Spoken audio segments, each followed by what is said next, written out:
এই তো নয়নে দেখছে রবিদাসকে নিয়ে নিজের গৃহে চলে যাচ্ছে। গুরুদেব বললে, দাঁড়াও মা মাধবী।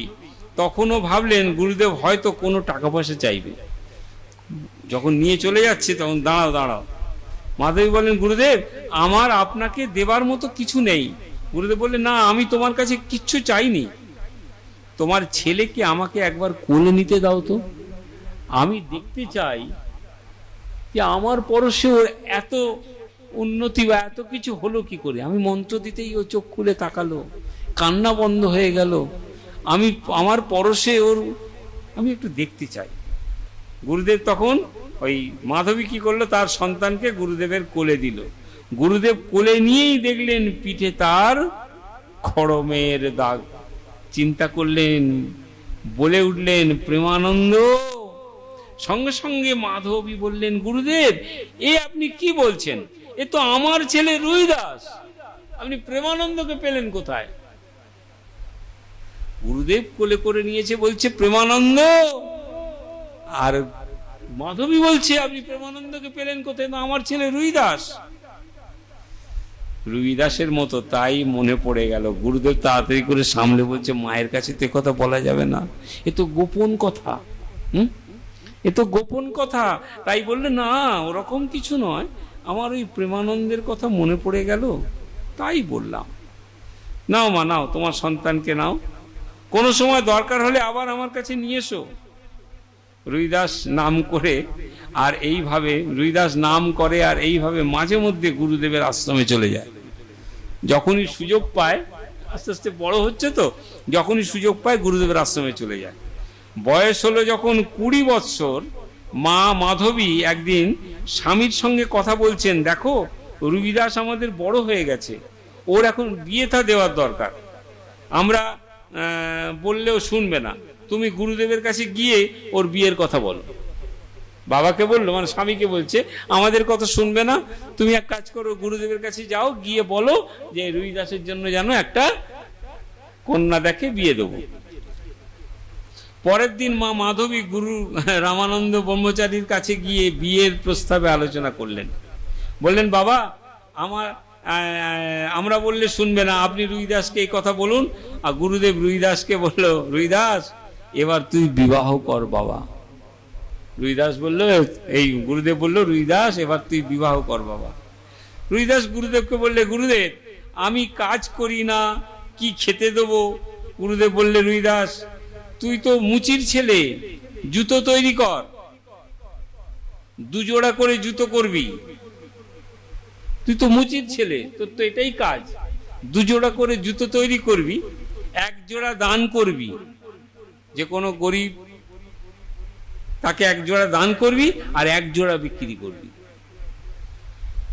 সেই মতো খুব অভাবের সংসার, নাম করে আর ওই 2 জোড়া জুতো তৈরি করে, সেলাই করে 2 জোড়া বিক্রি করে, 1 জোড়া বিক্রি করে আর 1 জোড়া দান করে। বিয়ে হলো, জানেন, স্ত্রীর নাম হলো, খুব নাম ভালো দিয়েছিল, কুহেলি। কুহেলি কুহেলি নাম হয় না, খুব ভালো নাম, কুহেলি। কিন্তু ভক্তগণ একটি কথা বলা হলো না, সেটা হচ্ছে গুরুদেব কি রুইদাসকে বললেন, গুরুদেব আমার কৃষ্ণ সেবা কিভাবে হবে? আপনি যে আমায় বিয়ে দিয়ে দিলেন, সংসার করে ফেললাম, এরপরে তো 15-16টা ছেলে মেয়ে হবে, আমি তাহলে ভগবান সেবা কি করে করব? বলে গুরুদেব বললে, রুইদাস আমি তোকে শালগ্রাম শিলা দিচ্ছি, আমি তোকে শালগ্রাম শিলা দিচ্ছি, তুই এই শিলা একটি চামড়া দিয়ে, শিলা নারায়ণ শিলা একটি চামড়া দিয়ে থলির মধ্যে ভরে রাখবি, সময় পেলেই নাম করবি, তোর পাশেই বসিয়ে রাখবি। জুতো সেলাই করছিস তো কি হয়েছে, কোথায় রাখতে বলছে গুরুদেব বুঝতে পারছেন? চামড়ার মধ্যে। চামড়া মুচির আবার কি আসন পাবে নাকি? মুচি একটা চামড়া ধরলো, তাকে একটা পকেট মতো করে ওই শিলে ওই নোড়াটাকে, মানে ওই নারায়ণ শিলা, এই জুতো তৈরি করছে, কার পালিশ করে দিচ্ছে, কাকে বিক্রি করছে, কিন্তু নারায়ণ শিলা রয়েছে। আর মাঝে মধ্যেই ওই সেই হরে মুরারি মধুকৈট ভারে নাম করে। চলছে। একদিন ভগবান তাকে তুই এইভাবে করে যা, একদিন দেখবি ভগবান তোকে ঠিক দেখা দেবে।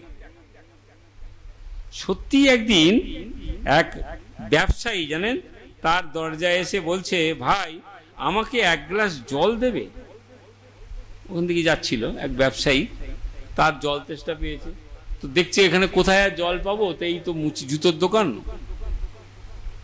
এই তো জুতোর দোকান। দেরি হয়ে গেল না, 9টা বেজে গেছে, 9টা বেজে গেছে না। আমি তো 40-এ শুরু করেছিলাম, আমি মনে করলাম 20-তে শেষ হয়ে যাবে।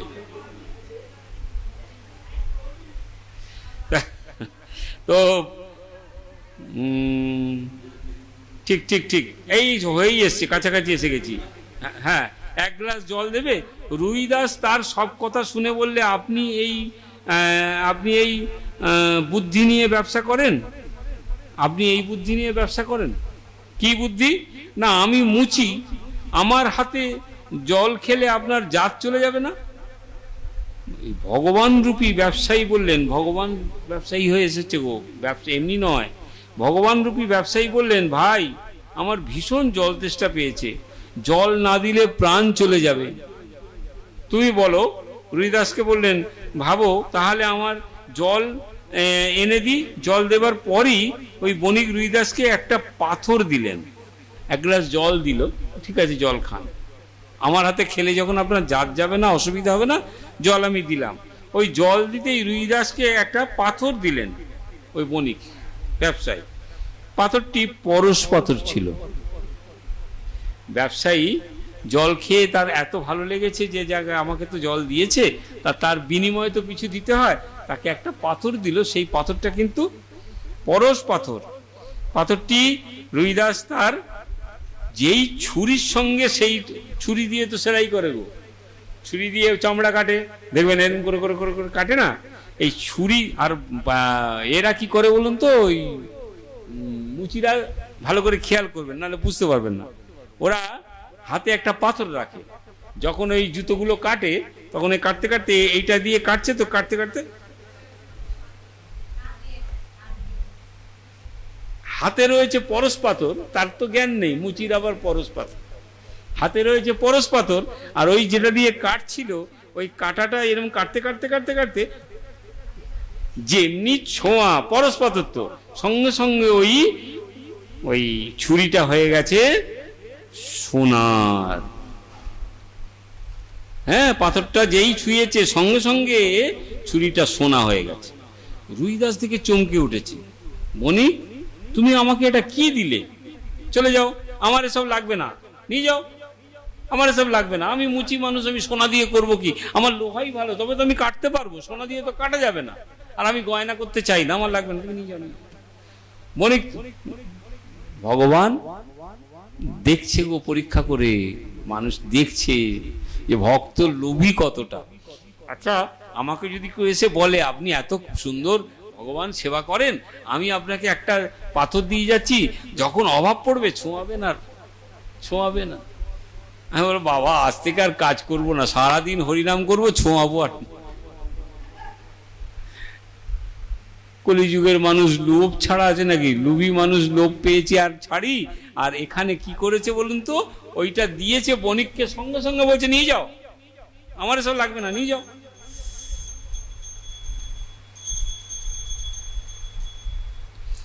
তো সর্বদা আবার কি করেছে, ওই কোথায় হারিয়ে ফেললাম, দাঁড়ান, আমি ওই সর্বদা তাকে ডেকে ফিরে দিচ্ছি না, সেখানে এসে কাছে চলে যাও, আমার এসব লাগবে না। ভগবান বলছেন, ভক্ত আমাকে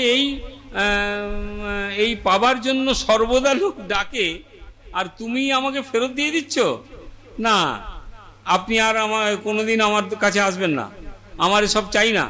ভগবান বুঝলেন ভক্ত আমাকে চায় না। ওই দিন রাত্রে স্বপ্নে আবার দেখা দিলেন এই সওদাগর, ওই ব্যবসায়ী রুইদাস বলল, তুমি আবার এসেছো? না ভক্ত, আমি তোমার আরোগ্য দেবতা ভগবান কৃষ্ণকে দেখো, যদি তুমি আমার সঙ্গে দেখা করতে চাও তাহলে যুধিষ্ঠির রাজসুযোগ্য হবে সেখানে এসো। যুধিষ্ঠির তখন রাজসুযোগ্য করবে, সেখানে এসো। আমি কে আমাকে দেখতে পাবে, আমি ব্যবসায়ী নয়। স্বপ্ন দিয়ে বলছে, মানে আমি শ্রীকৃষ্ণ, আমি ওই ওই রাজসুযোগ্যতে থাকবো। যদি তুমি দেখতে চাও যুধিষ্ঠির রাজসুযোগ্যে এসো। তা যদি কোনো লোভী লোককে বলা হয় রাজসুযোগ্যে আসবে, সে চিন্তা করুন বাবা কত মন্ডা মিঠাই খাবো, হ্যাঁ কত যাবো তো আমি সেখানে। হ্যাঁ, কিন্তু কি বললো, কাশীধাম থেকে হাঁটতে হাঁটতে 15 দিন সময় লাগে, রাস্তা চলে আর রাধে রাধে দেখা করতে যাচ্ছে, রাধে রাধে বলে আর সেই রাস্তায় চলেছে। এসে পৌঁছলো কাছাকাছি, এসে গাছ, একটা গাছের তলায়, মানে ওই ওই যে ওই যুদ্ধ, ওই আরে যেখানে হবে যজ্ঞ হবে, সে কাছাকাছি এসে গেছে। এসে একটা গাছতলায় বসে আছে। এদিকে যুধিষ্ঠির মহারাজ সখা কৃষ্ণকে বলছে, সখা আমাদের যজ্ঞে 1 লক্ষ বৈষ্ণব সেবার আয়োজন করেছি। যুধিষ্ঠির কৃষ্ণকে বলছে আমাদের যে যজ্ঞ হবে তাতে 1 লক্ষ বৈষ্ণব সেবার আয়োজন করেছি, সবাই এসে গেছে কিন্তু একজন কম পড়ছে। 1 লক্ষ বৈষ্ণব সেবা হবে, সবাই এসে গেছে কিন্তু একজন কম পড়ছে। ভগবান বললে, দাদা তুমি চিন্তা করো না, ওই যে দেখছো ওইখানে একজন বৈষ্ণব আছে, নাম তার রুই দাস।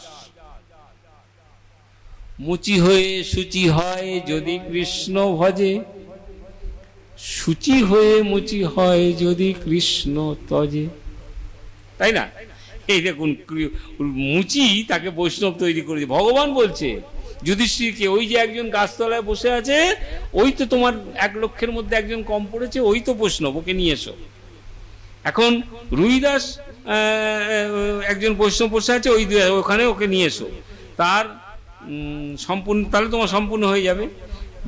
ভাই ভীম, যাও তো নিয়ে এসো। ওই ভীম জিজ্ঞাসা করতে এসেছে, কে ভাই? রুইদাস, চলো আমার সঙ্গে।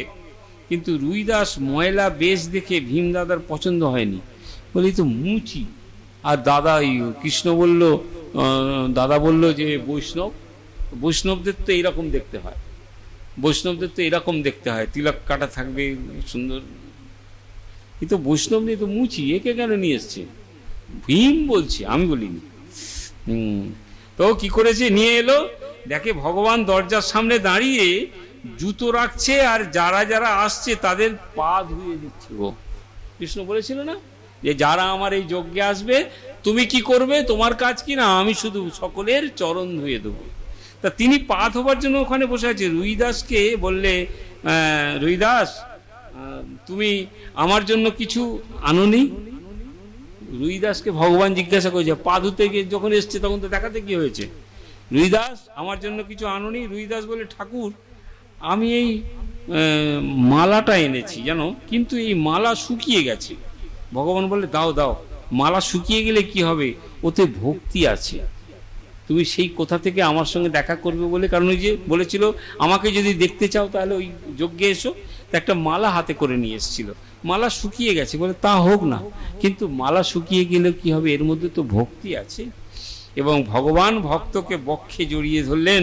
ভক্ত ভগবানের মিলন কিভাবে হলো চিন্তা করুন, কোথা থেকে কোথায় ভগবান কিভাবে কিভাবে কিভাবে কিভাবে তার ভক্তকে তার কাছে নিয়ে এলেন। জয় জয় রাধে শ্যাম। হরে কৃষ্ণ কৃষ্ণ কৃষ্ণ হরে হরে, হরে রাম রাম রাম হরে হরে, কৃষ্ণ কৃষ্ণ কৃষ্ণ হরে হরে, হরে রাম রাম রাম হরে হরে, কৃষ্ণ কৃষ্ণ কৃষ্ণ হরে হরে, হরে রাম রাম রাম হরে হরে, কৃষ্ণ কৃষ্ণ কৃষ্ণ হরে হরে, হরে রাম রাম রাম হরে। রাধে রাধে রাধে রাধে রাধে রাধে রাধে রাধে রাধে রাধে রাধে রাধে রাধে রাধে बोल, রাধে রাধে রাধে রাধে রাধে রাধে बोल, রাধে রাধে রাধে রাধে রাধে রাধে। রাধা রানী কি, রাধা রানী কি, রাধা রানী কি। একাদশী তিথি কি, একাদশী তিথি কি, একাদশী তিথি কি। জয় জয় রাধে শ্যাম।